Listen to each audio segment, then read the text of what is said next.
Halo Saleh, lama tak ada jumpa ha? Korang dah transfer balik dari akaun company. Kenapa baru sekarang nak cakap? Korang pergi. Hah? Bos jangan menyesal. Saya yakin kepada you. Terus berusaha. Kau lupa ke Saleh ada lagi hutang RM50,000. Bagi tahu saya, bila awak boleh bayar. Kalau tak ada, saya tak akan lepas you. Kau siapa? Kalau dia tak bayar balik, saya bakal kedai you. Janganlah macam tu. Aku yang hutang bukan dia orang. Ini RM10,000. Anda pergi.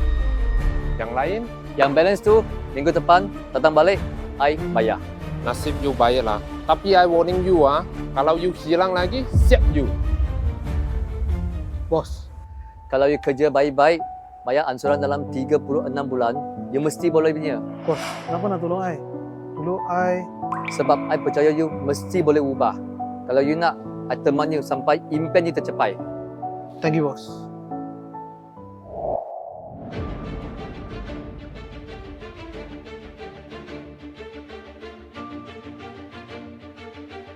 Wan, cepat cakap apa kau beli kereta baru?